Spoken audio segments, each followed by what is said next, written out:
Et on est vraiment content que tout le monde soit là ce matin aussi. Je vois pas mal de gens ici. Je suis content d'avoir un scientifique chez nous. On va lire un passage ce matin qui se trouve en Éphésiens 4.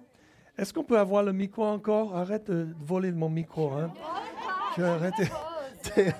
Anthony, je peux te demander de faire une lecture? Parce que sinon, je vais me mourir dans le français là. En Éphésiens 4, 1 à 13. Je vous encourage donc, moi, le prisonnier dans le Seigneur, à vous conduire d'une manière digne de l'appel que vous avez reçu. En toute humilité et douceur, avec patience, supportez-vous les uns les autres dans l'amour. Efforcez-vous de conserver l'unité de l'esprit par le lien de la paix. Il y a un seul corps et un seul esprit, et même que vous avez été appelés à une seule espérance par votre vocation. Il y a un seul Seigneur, une seule foi, un seul baptême, un seul Dieu et Père de tous.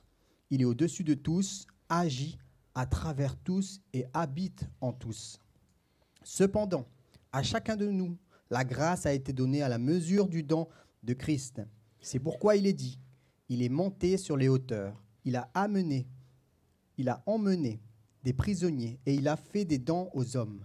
Or, que signifie « il est monté » sinon qu'il est aussi d'abord descendu dans les régions les plus basses de la terre.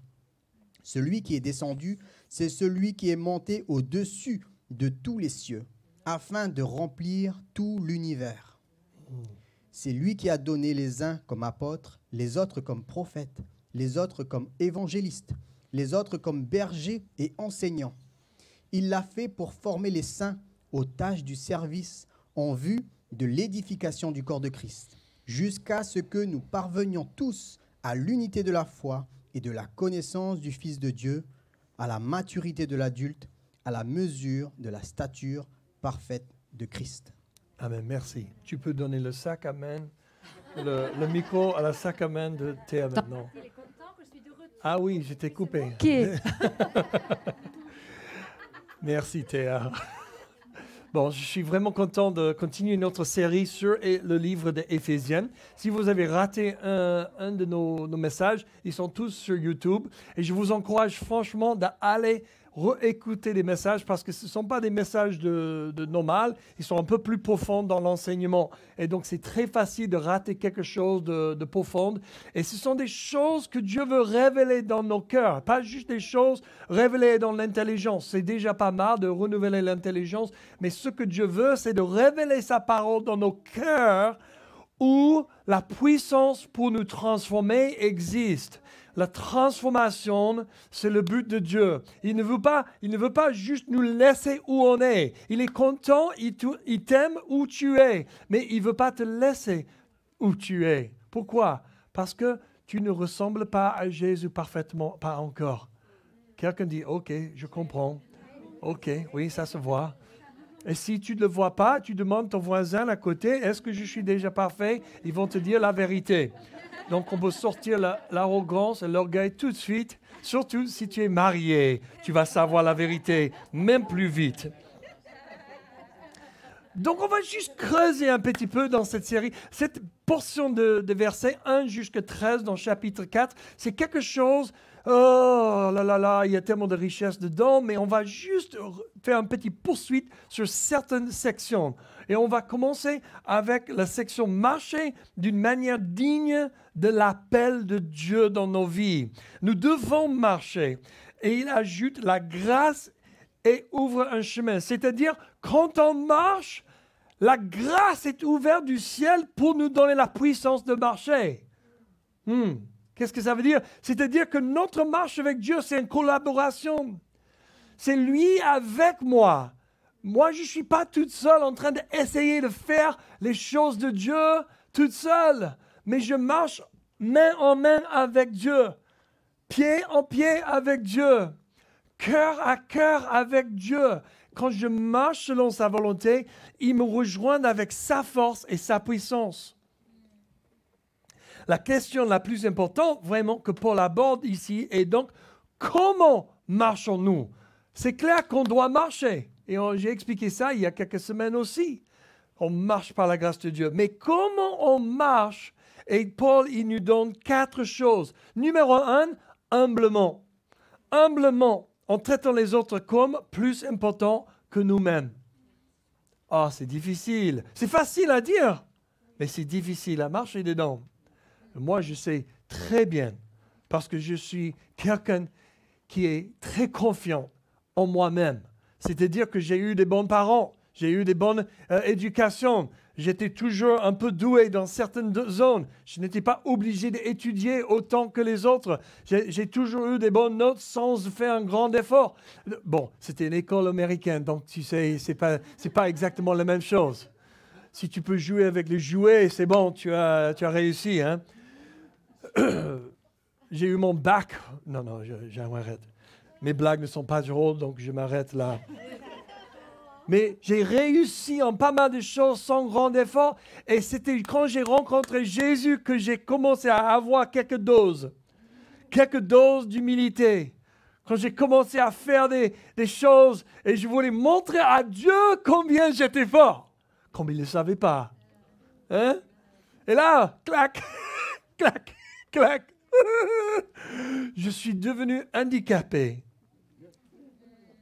Parce que Dieu voulait me montrer que je n'étais que fort, mais grâce à lui. Que grâce à lui. C'était lui qui m'a donné soit un talent, soit une compétence, soit la compréhension de quelque chose vite. C'était juste la grâce de Dieu dans ma vie que j'ai compris des choses. Ou que j'étais né dans la famille où j'étais né. Je n'avais même pas le choix là. Est-ce que vous savez, on n'a pas choisi nos familles, hein? Désolé. On n'a même pas choisi notre famille spirituelle non plus. On regarde autour de nous et dit, ça c'est vrai. Ça c'est vrai.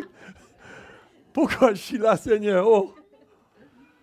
Mais Dieu, il nous veut de traiter les autres comme plus importants que nous-mêmes. C'est-à-dire, penser aux besoins des autres.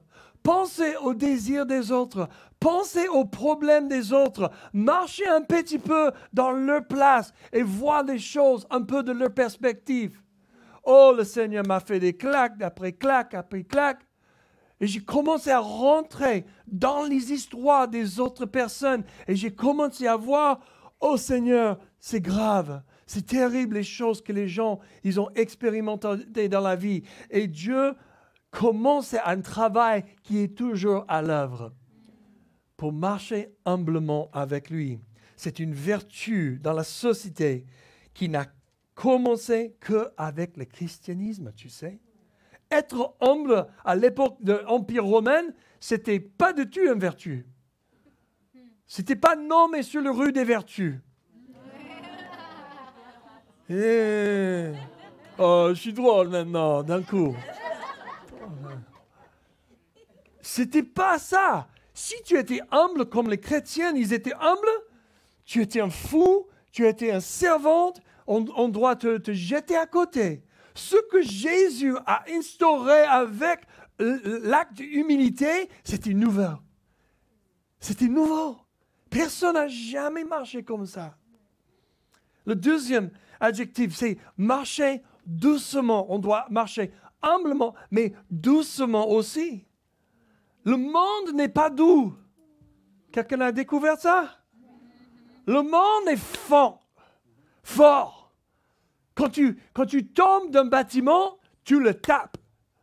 Tu tapes le béton et tu dis « Ah, ça m'a fait mal ». C'est pas comme tu tombes dans le mousse.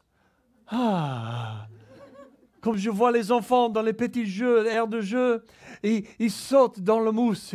Moi, j'aimerais bien faire ça. Ouais, ça fait du bien en fait. Tu peux tomber, tu peux chuter, et il n'y a aucune blessure. Mais c'est pas ça la vraie vie.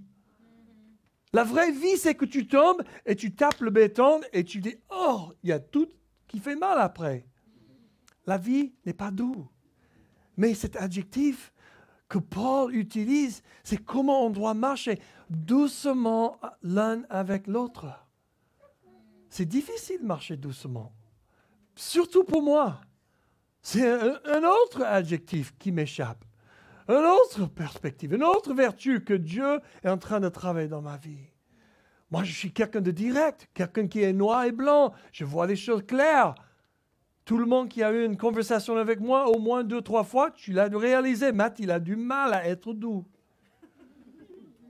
Bon, j'ai appris quelques astuces et je fais ma meilleure.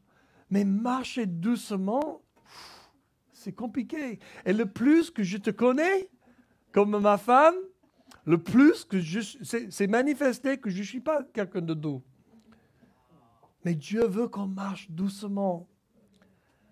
Ne pas créer, qu'est-ce que ça veut dire doucement? Ne pas créer le chaos et les dommages avec des mots, des attitudes et des actions. Ça, c'est ce que ça veut dire marcher doucement, bibliquement. Ne pas créer le chaos et les dommages avec des mots, des attitudes et des actions. Qu'est-ce que tu crées avec tes attitudes, tes mots, tes actions? Est-ce que tu crées des dommages? Est-ce que tu crées des chaos?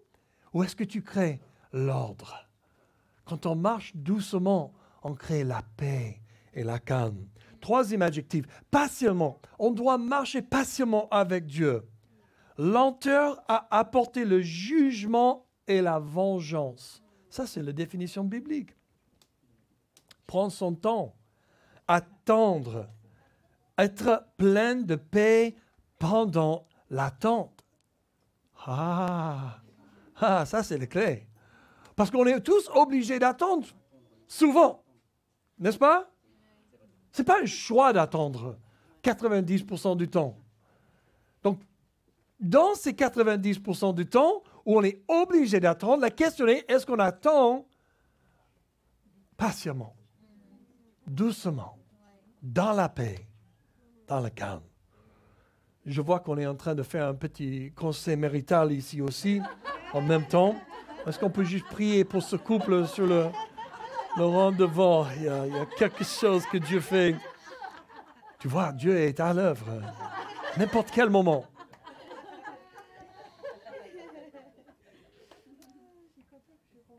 Une autre définition pour marcher patiemment, c'est faire confiance à Dieu qui sera notre justice.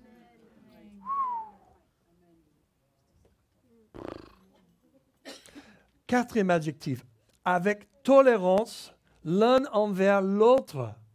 Et là, ça touche toutes nos relations. Là, on parle de la famille, spirituelle, naturelle, toute partie. Les gens avec lesquels tu fais la vie, il faut marcher avec une tolérance l'un avec l'autre. Et ça, c'est difficile. Parce que les gens avec lesquels on marche, on voit toujours la côté bonne, mais surtout, on commence à connaître la côté. On ne va pas dire mauvais, on va dire en amélioration, en sanctification, en processus de sanctification. On voit le côté pas si belle. Hein? Est-ce que nous avons tous un côté pas si belle? Ben oui, peut-être plusieurs côtés. Nos vies ne sont pas juste de deux côtés, hein? Il y a plusieurs façades. Nous sommes multifacetés. C'est intéressant. Marcher avec tolérance l'un envers l'autre, avec prévoyance. Les relations exigent d'accepter les gens là où ils sont. Cela signifie qu'il faut honorer et respecter les gens pour ceux qui sont en Christ, sans trébucher sur ceux qui ne sont pas. On connaît cette définition bien. Donc ça, c'est juste la première partie de mon message. Mais ça, c'est quelque chose qui creuse un peu. Et tu peux continuer à creuser sur ces adjectifs. Comment on doit marcher. Mais on va passer pour une deuxième section que Paul parle. Soyez diligents pour garder l'unité de l'esprit. C'est un passage qui me parle beaucoup, mais je vais juste parler brièvement sur ça. Parce que il ne parle pas d'avoir un esprit d'unité. Il dit, soyez diligents pour garder l'unité de l'esprit. C'est-à-dire que si on poursuit la direction du Saint-Esprit, si on est accordé et aligné avec la direction et la gérance du Saint-Esprit dans nos vies, on va trouver l'unité. C'est-à-dire que le Saint-Esprit nous offre l'unité si on le suit. Mais si on ne suit pas le Saint-Esprit, on ne va pas trouver l'unité. Donc quand il dit « soyez diligents », de garder et de protéger cette unité que le Saint-Esprit nous donne, il n'est pas en train de dire qu'il faut faire beaucoup d'actes pour unifier tout le monde. Il faut juste suivre le Saint-Esprit dans nos vies. Parce que si tout le monde a les yeux sur ce que Dieu est en train de faire et on est en train de tous rejoindre l'action de Dieu et faire notre part, on va trouver que le corps fonctionne incroyablement unifié. C'est quand une partie ou deux parties ou plusieurs parties du corps de Christ, ils commencent à faire leur propre chemin, où ils sont un peu peut-être perturbés dans le vide, donc ils commencent à être en colère et ils manifestent un autre fruit, pas d'esprit, mais un fruit de mauvais esprit. Ils rentrent dans toutes sortes d'autres directions. Et tout d'un coup, le corps commence à avoir du mal, comme le corps a un rhume. Et quand le corps a un rhume, ça affecte toute partie du corps. Ou le corps a une autre sorte de maladie. C'est-à-dire quand une partie du corps de Christ s'arrête de marcher par l'Esprit, le Saint-Esprit, tout le corps est affecté incroyablement. Peut-être c'est juste que je ne peux pas marcher si vite qu'avant. Peut-être que je ne peux plus courir. Peut-être que je ne peux plus faire certains étirements. Et c'est la même chose dans le corps de Christ. Notre rôle, et Paul est en train de nous exiger, notre rôle, c'est de jouer notre rôle et suivre le Saint-Esprit.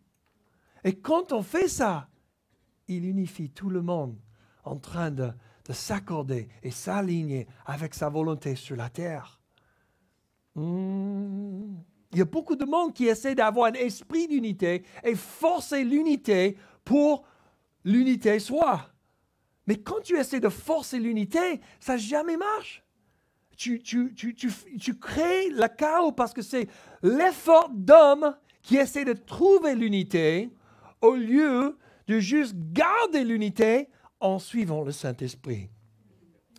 C'est tout. Je ne vais pas continuer. C'est quelque chose d'important dans moi parce que je ne veux pas participer dans un mouvement d'essayer de forcer l'unité. Je n'ai jamais fait ça parce que j'ai vu des autres qui essaient de faire ça et ça crée plus de problèmes et moins d'unité. L'unité, ce n'est pas juste travailler ensemble. L'unité, c'est travailler avec le Saint-Esprit et voir comment il nous unifie. C'est lui qui fait toute l'unité. C'est seulement par son esprit qu'on puisse être un. Donc, la troisième section, Paul dit, il a amené des prisonniers et il a fait des dons aux hommes. Bon, ça, c'est très intéressant. OK, vous êtes prêts? Peut-être faire comme ça ou faire comme ça, taper le visage, surtout le voisin, taper le voisin un peu. Réveillez-vous. Allez avec moi quelques moments. Permettez-moi de creuser un peu plus loin dans la parole de Dieu. Il est autrement dit, dans une autre traduction, conduire en captivité les captifs et faire des dons aux hommes. Intéressant, non? Tout d'abord, il s'agit d'une citation de Psaume 68, 18. Paul montre l'accomplissement d'une prophétie de l'Ancien Testament. OK, merci, ça c'est bien. Mais que signifie l'expression « il a conduit les captifs en captivité » hein? Qu'est-ce que ça veut dire?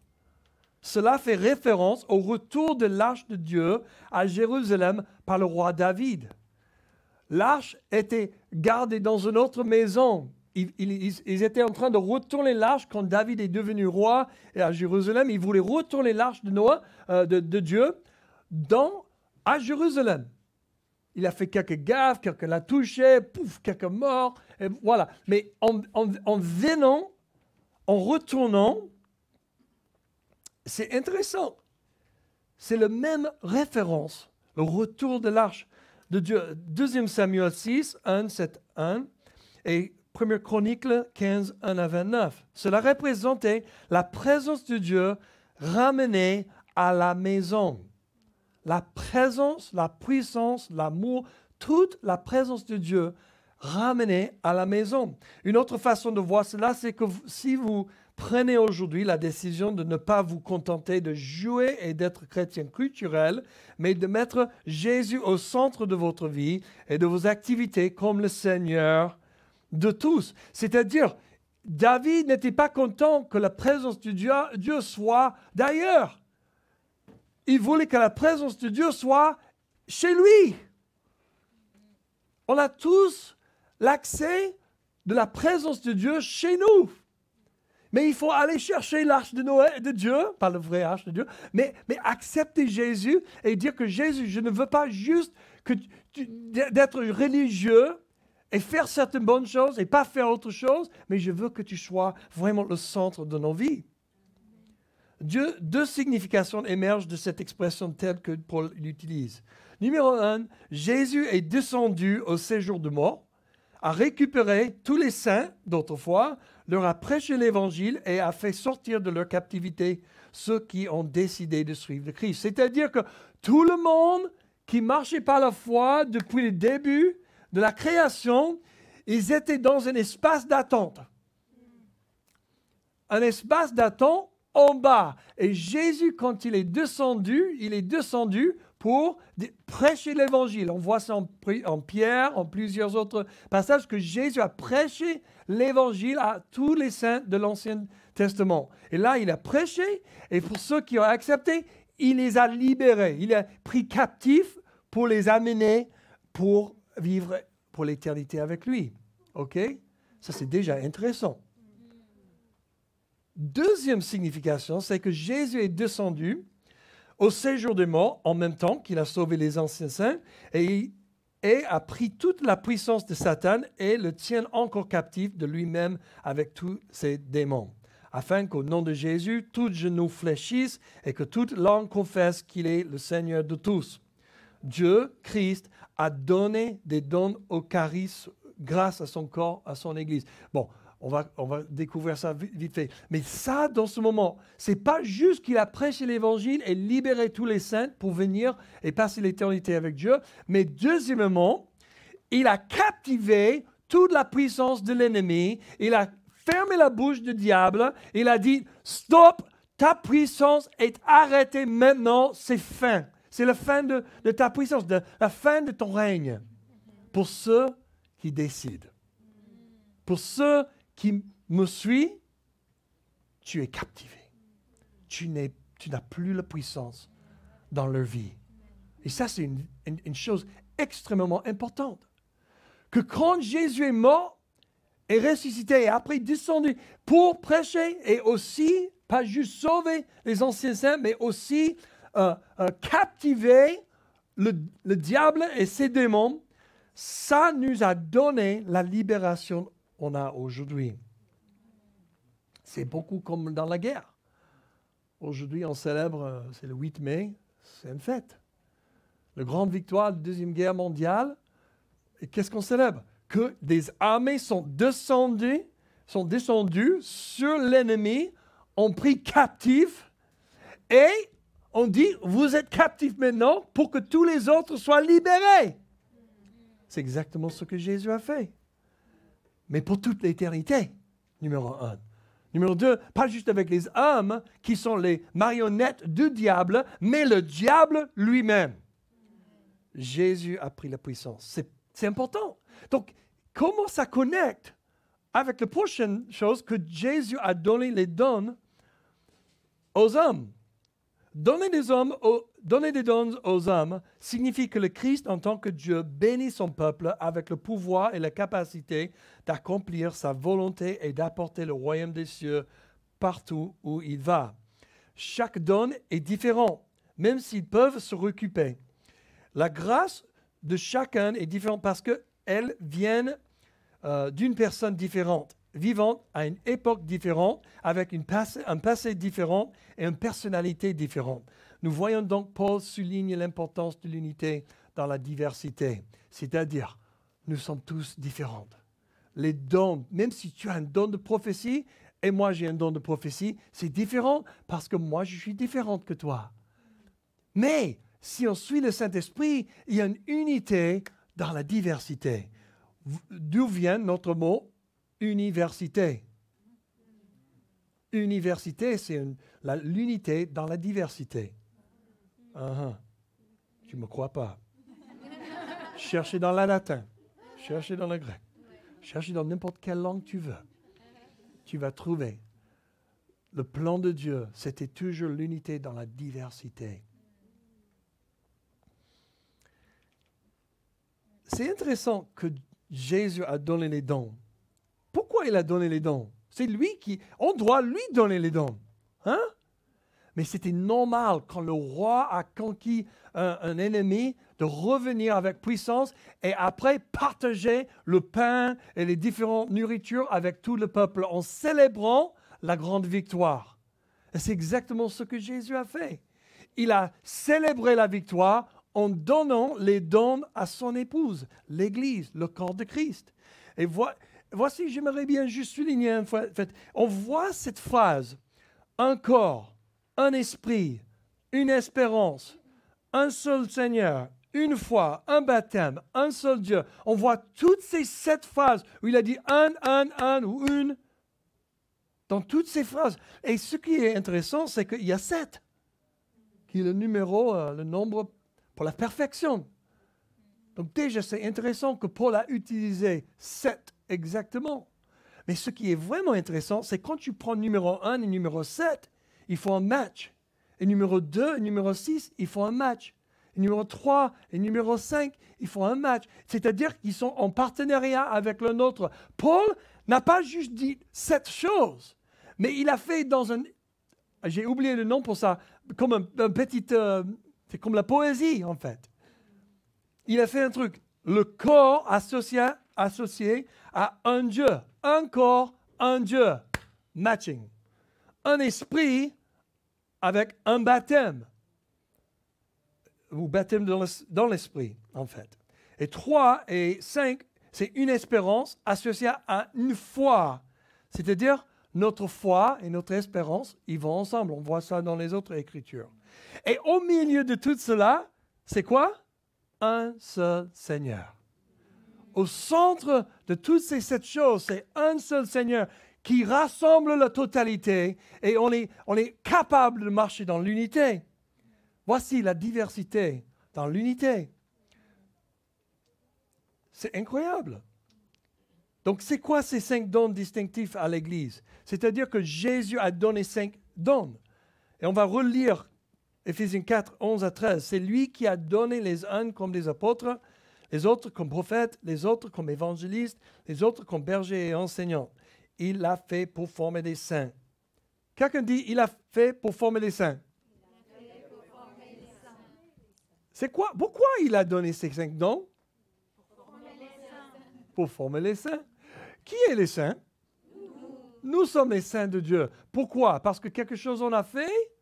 Non, parce que ce qu'il a fait, Jésus, il est mort sur la croix et ressuscité pour nous réconcilier avec Dieu.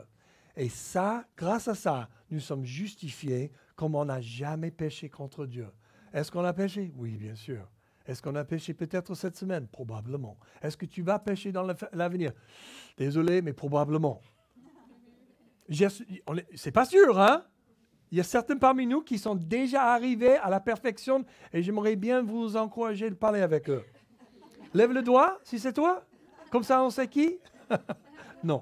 En fait, il n'y a personne qui est arrivé. C'est pas qu'on est forcé à pécher, c'est juste que avec le chair, avec le monde, avec la pression, avec tout ce qui se passe dans cette vie, la possibilité d'encore pécher demain, c'est assez élevé. Juste que Jésus retourne pour ses brebis. Mais bon, tout cela pour dire, Jésus a donné 5 dons pour former les saints, qui est nous. On est sanctifiés, on est glorifiés, on est justifiés avec Dieu. Donc, on est des saints, le corps de Christ. Et Jésus veut faire quelque chose avec nous. Donc, il a donné les 5 dons pour être le moyen d'accomplir son objectif. Donc, c'est quoi son objectif, si on continue? il a fait pour former les saints aux tâches du service en vue de l'édification du corps de Christ. C'est-à-dire que le corps de Christ peut seulement être édifié par les saints. Jusque ce que nous parvenions tous à l'unité de la foi et de la connaissance du Fils de Dieu, à la maturité de l'adulte, à la mesure de la stature parfaite de Christ. Dieu veut nous rendre à la stature parfaite de Christ.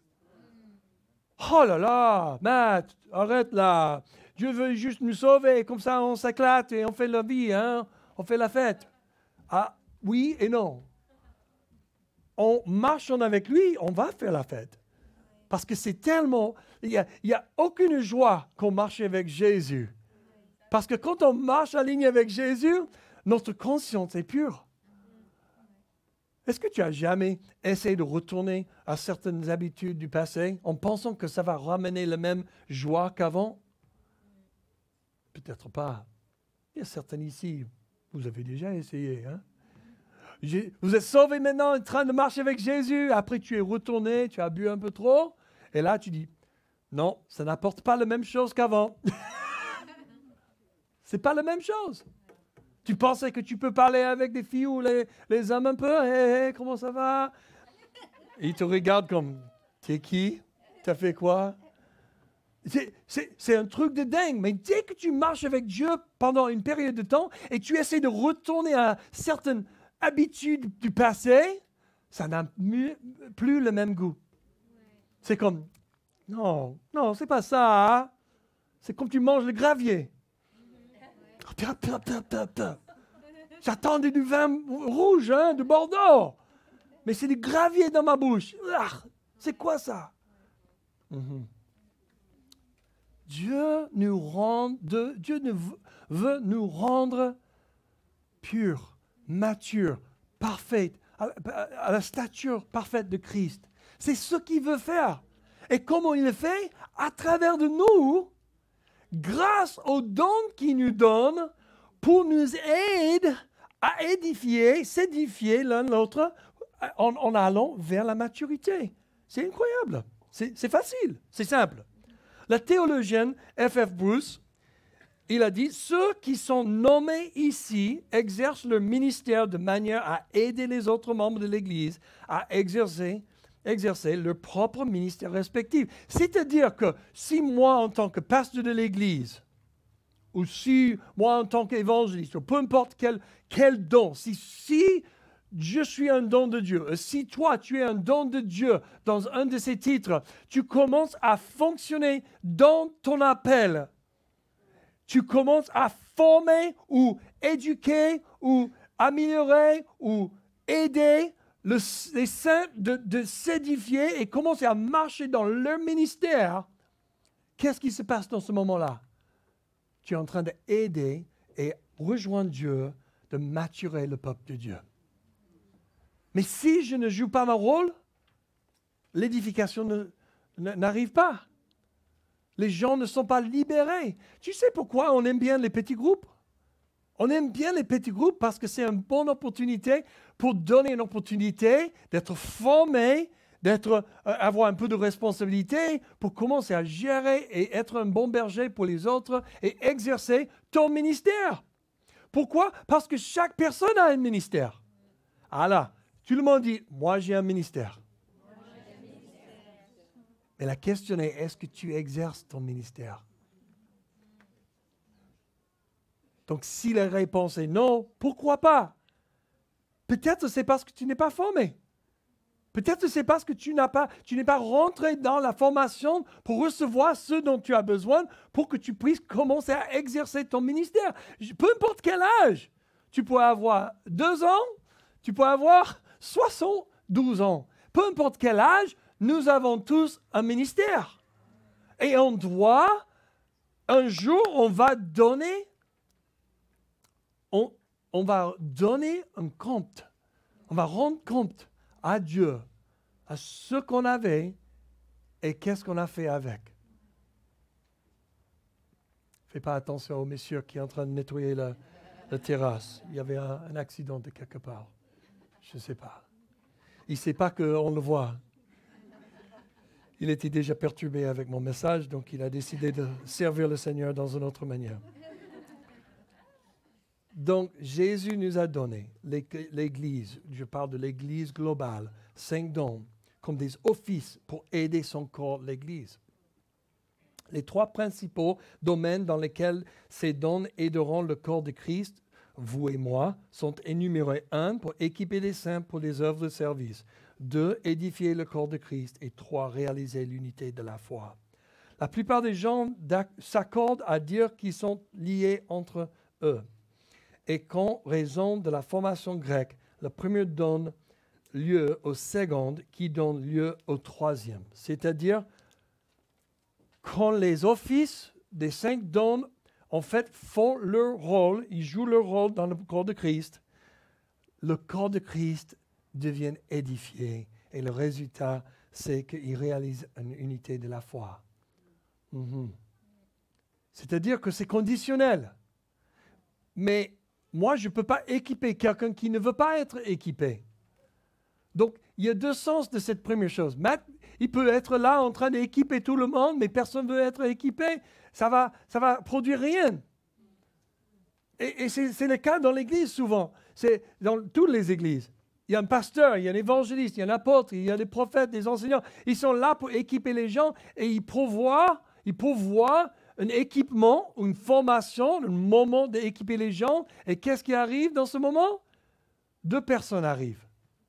2 personnes, de 2000 personnes dans toute l'Église arrivent pour cet équipement. Il dit, OK, soit il y a 2 choses. Soit ce n'est pas le moment pour cette formation, ou soit les gens sont complètement négligents dans leur foi. Une chose que je constate depuis les derniers 20 ans, j'ai donné ma vie à Jésus en 1994. Donc, ça fait quelques années que je marche avec Jésus.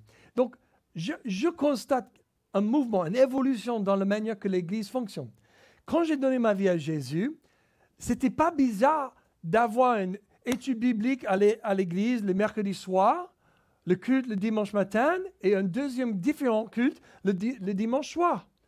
Et c'était pas bizarre de voir l'Église remplie avec 3/4 des membres dans tous les 3 réunions.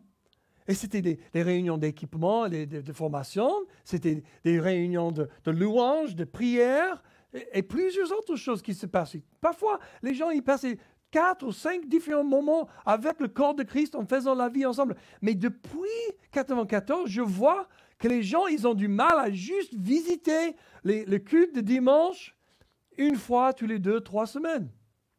C'est un truc de dingue. Je ne sais pas si c'est juste connecté avec l'Internet. Tout le monde veut regarder. Ils sont tellement fidèles, ils vont regarder les cultes tous les dimanches en ligne. J'ai des doutes là.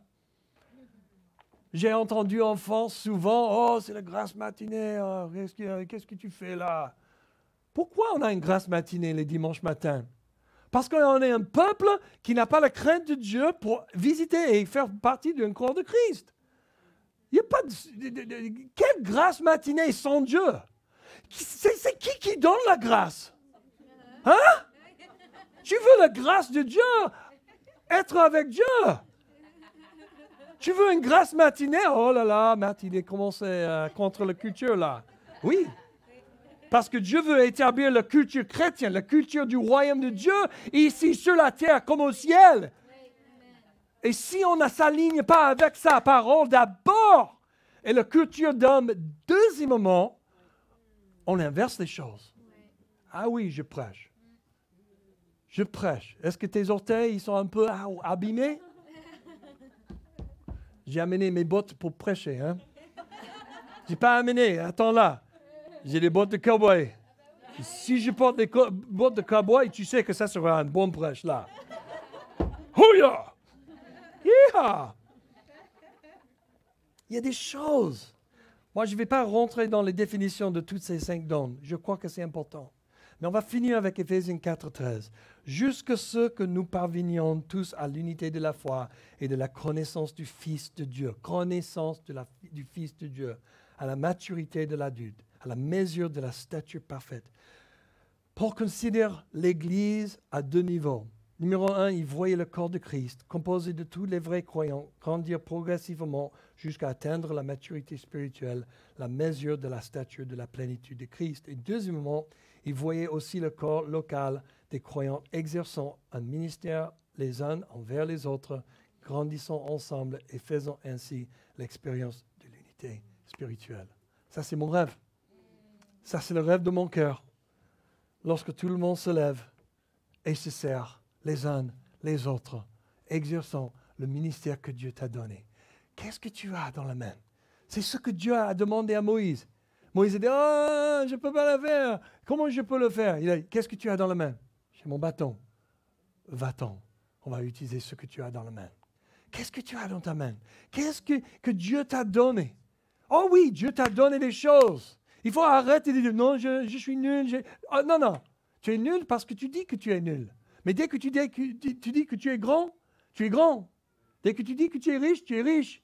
Tu rentres dans le cas que tu produis pour toi-même. Hé, hé, oh, oh. Qu'est-ce que tu produis? Qu'est-ce qui est dans ta main? Il y a quelque chose. Tu as des compétences, tu as des dons, tu as des choses incroyables dans tes mains, devant toi.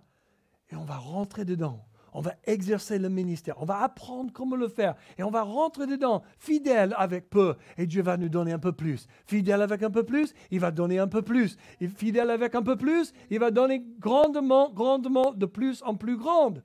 Pourquoi? Parce que c'est exactement ce qu'il fait. Ça, c'est le principe de la Bible. Jusqu'on atteint la maturité de la stature du Christ. Incroyable. Et si on n'exerce pas notre ministère, on bloque le reste du corps de Christ d'arriver à la maturité.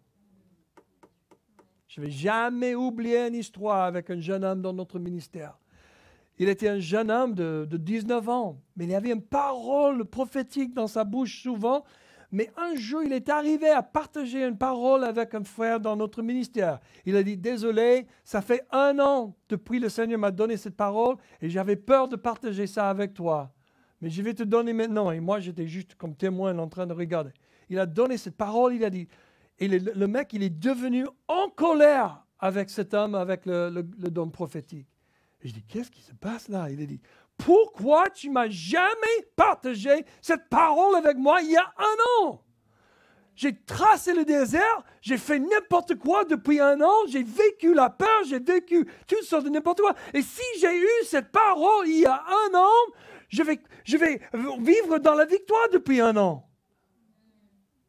C'est pour la première fois, j'ai commencé à comprendre ce qui se passe quand on n'exerce pas qui nous sommes en Jésus-Christ. Bon, je ne parle pas de la situation de son colère et tout cela, mais juste pour voir, on peut vraiment stopper la maturité du corps de Christ quand on ne met pas tout notre être dedans. Tout pour un et un pour tout. Amen. Ou une autre phrase française que tu veux. J'aime bien les 3 moustiques. J'aime bien les 3 moustiques.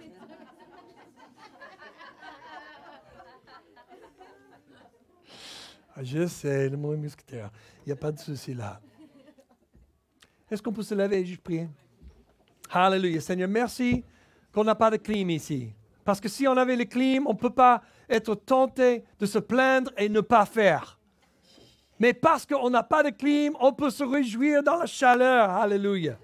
On peut se réjouir dans les circonstances difficiles. Merci pour les chaises qu'on a aujourd'hui, Seigneur. Parce qu'il y a la plupart du monde chrétien, ils n'ont pas de chaises pour s'asseoir pendant le culte. Merci, Seigneur, pour le confort qu'on a, mais aussi pour le non-confort on a, Seigneur. Parce que tu es en train de nous transformer. Tu es en train de nous amener dans ta présence de plus en plus. Et tu nous abattes à gauche et à droite parce que tu veux prendre notre attention. Tu veux attirer notre attention. Tu veux tirer nos oreilles pour dire « Hello, je suis là pour toi ». Et merci, Seigneur, que ce message aujourd'hui, que ça peut peut-être basculer notre foi un peu. Pour qu'on puisse rentrer de plus en plus intime avec toi, dans ta parole, dans nos prières, dans nos moments de louange avec toi, Seigneur. On veut te connaître, on veut grandir, on veut mettre nos dons et nos compétences sur la table et mettre notre ministère à l'œuvre, Seigneur.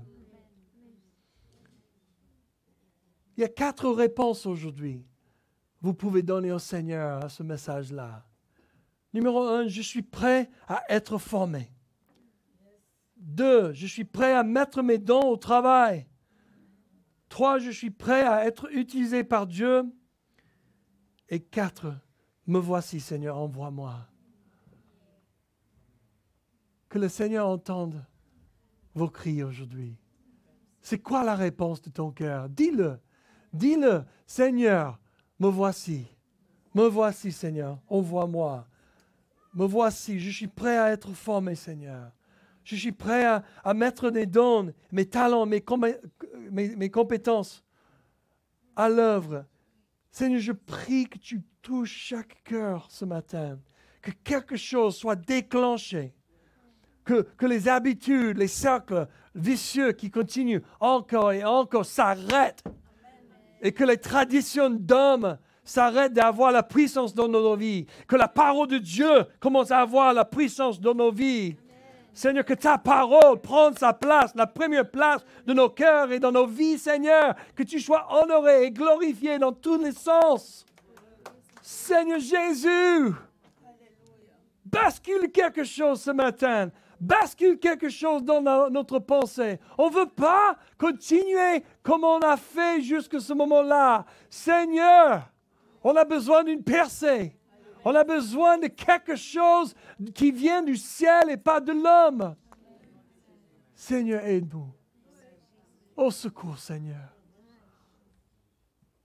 Que ton nom soit glorifié dans ma vie cette semaine. Priez avec moi. Jésus, je suis à toi. Je veux tout ce que tu veux pour moi. Je t'offre tous mes dons, toutes mes compétences. Et je te dis, Seigneur, envoie-moi. Me voici. Je suis disponible. Je suis partant. Je suis prêt. Au nom de Jésus-Christ. Amen. Amen. On va applaudir le Seigneur. Alléluia. Que le Seigneur vous bénisse. Passe une super bon dimanche, une bonne semaine dans la puissance de la parole de Dieu d'abord dans nos vies. Amen. Amen. Soyez bénis. Dis bonjour à 2-3 personnes que tu ne connais pas.